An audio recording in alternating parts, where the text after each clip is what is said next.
Amara stood at the back of St. Catherine's Church in her white dress, and the aisle stretching out in front of her looked about a mile long. 3 months.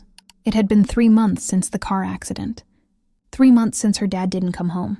3 months of planning a wedding that was supposed to be the happiest day of her life, but felt more like trying to breathe underwater.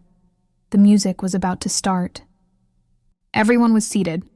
Michael was waiting at the altar, looking back at her with this expression that said he'd understand if she couldn't do this. Her mom was in the front row, already crying into a tissue, and Amara was supposed to walk down that aisle alone, because the one person who was supposed to walk her down it was gone. She'd almost canceled everything, postponed it indefinitely, but her mom had said something that stuck with her. "Your dad bought a suit for this wedding. He was so excited. He wouldn't want you to wait. He'd want you to be happy." So here she was, in the dress her dad never got to see, about to marry a man her dad had loved like a son, trying not to completely fall apart. Then Pastor Mike did something she wasn't expecting. He stepped up to the microphone and his voice filled the church. "Before we begin, Amara has asked me to make an announcement. 3 months ago, her father Tom passed away unexpectedly, but Tom believed strongly in organ donation. And today, some very special guests are here to walk Amara down the aisle. Gentlemen, would you please come forward?" Amara felt her heart stop. What was happening? Tom Patterson had filled out his organ donor card when Amara was 16. She remembered because they'd been at the DMV together, and she'd asked him why he was checking that box. "If something happens to me," he'd said, "and I don't need these parts anymore, somebody else might." Seems like the decent thing to do. She'd rolled her eyes at him because she was 16 and thought her dad would live forever. Nobody thinks about death at that age. Nobody thinks about the fact that 12 years later you'll be standing at a church wondering how you're supposed to get married without your dad there. The accident had been quick, at least. Drunk driver ran a red light. Tom died on impact. The doctor said he didn't suffer. Amara didn't find that as comforting as people thought she would. Quick or slow, gone was still gone. But Tom's organs had been viable. All of them.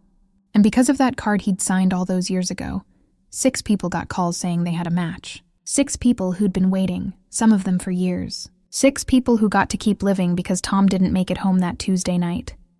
Amara had gotten letters from them, through the donation agency, anonymous at first, thanking the family of their donor. Then later, after the required waiting period, they'd reached out wanting to meet, wanting to thank her in person. She'd met 3 of them for coffee, heard their stories, cried with them. It helped somehow, knowing that pieces of her dad were still out there, still living, still making a difference. But she had no idea what Pastor Mike was about to do. The side door of the church opened and 6 men walked in. Different ages, different heights, different backgrounds. They were all wearing suits, all looking a little nervous. And Amara recognized them, all of them.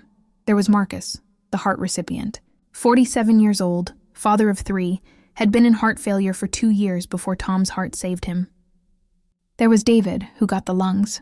62, former teacher, could barely walk across a room before the transplant.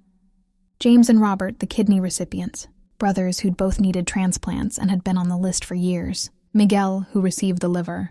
29, same age as Amara, had been dying from a genetic condition.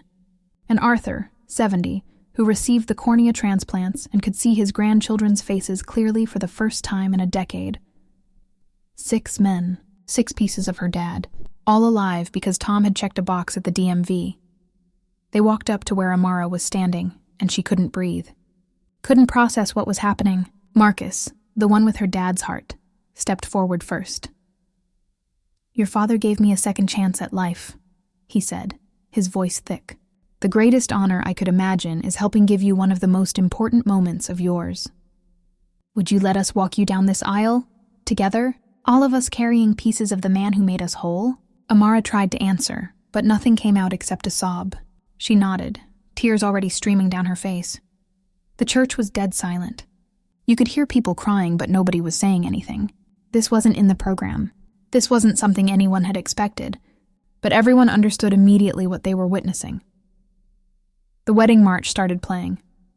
Amara looked down the aisle at Michael, who was openly crying now. Her mom was holding on to the person next to her for support, and these 6 men, these strangers who weren't strangers, arranged themselves around her. Marcus, with her dad's heart, took her right arm. "I can feel it beating," he whispered. "Strong and steady. Just like him." David with the lungs took her left arm. "Every breath I take is because of him." And they started walking. Slowly. One step at a time down that aisle that had seemed so impossibly long and empty a few minutes ago. But it wasn't empty anymore. It was full. Full of her dad's generosity. Full of his decision to help people even after he was gone. Full of life that continued because he'd chosen to give. You know what? If you believe in the power of giving, in the ripple effects of one person's choice to help others, hit that subscribe button right now. Because what's happening in this church proves that love doesn't end when life does. It just finds new ways to keep beating. They walked in stages. Marcus and David for the first section, then James and Robert took over.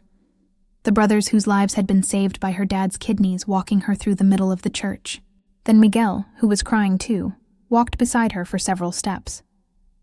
"Your dad was 30 years older than me," he said quietly. "But his liver is keeping me alive, letting me have the future I thought I'd lost." Finally Arthur, who could see clearly because of the cornea transplants, walked the last section with her. "The first thing I saw when the bandages came off was my granddaughter's face.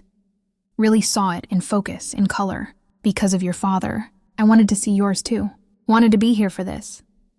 By the time they reached the altar, there wasn't a dry eye in the church. The 6 men stood in a semicircle around Amara, and Pastor Mike was wiping his own eyes. Michael reached out and took Amara's hands, and he was shaking.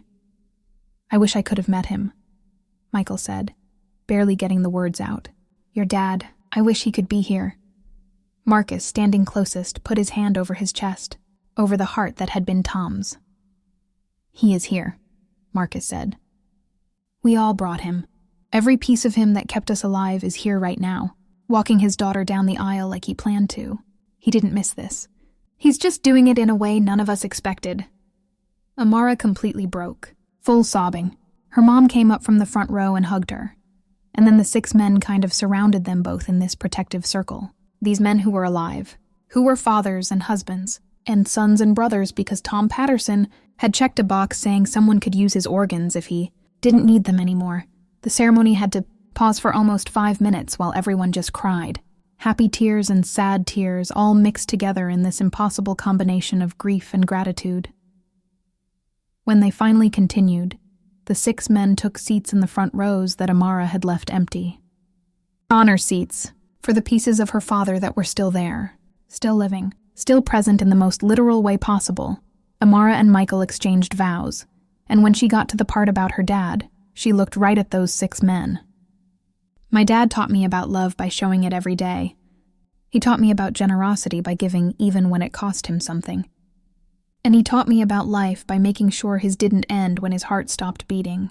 He's here today, in every one of you, and I'm grateful, so grateful." The reception afterward was unlike any wedding reception anyone had ever been to. The 6 men and their families sat at a special table. People came up all night wanting to hear their stories, wanting to understand. Amara's mom spent an hour talking to Marcus's wife. 2 mothers connected by the heart that had belonged to one woman's husband and now beat inside the others. Miguel danced with Amara, and when the DJ played the father-daughter dance song she'd picked out months ago, she danced with all 6 of them, each one getting a turn, each one carrying her dad's gift forward. Marcus could feel Tom's heart beating faster during the dance, responding to the emotion and the joy and the music the way Tom's heart had always responded to his daughter's happiness. The photos from that wedding went viral. Bride walked down aisle by organ recipients made national news. Good Morning America did a segment. The organ donation registry saw a massive spike in signups. Thousands of people checked that box because they saw what it meant, saw how one person's choice could save 6 lives, could turn a tragedy into something beautiful. But for Amara, it wasn't about going viral or making news. It was about the fact that her dad kept his promise. He'd always said he'd be there on her wedding day, and he was. Just not in the way anyone expected. He was there in Marcus's heartbeat, in David's breathing, in the way James and Robert's kids would have an uncle because their dad survived, in Miguel's future, in Arthur's ability to see clearly, in all of these ripples spreading out from one decision made at a DMV when Amara was 16. 3 months after losing her father, Amara married the love of her life. And she didn't walk down that aisle alone. She walked it surrounded by proof that endings can be beginnings. that death can give life, that love finds ways to continue even when the person is gone. Her dad walked her down that aisle, all 6 pieces of him, strong and steady, just like he'd always been. Would you become an organ donor? Have you lost someone whose gifts helped others live? Do you believe one person's choice can create ripples of hope that spread further than we can imagine? Share this story. Tag someone who needs to see it, and subscribe to Stories That Matter, because sometimes the most beautiful moments come from the darkest times, and sometimes love literally keeps beating long after the heart stops.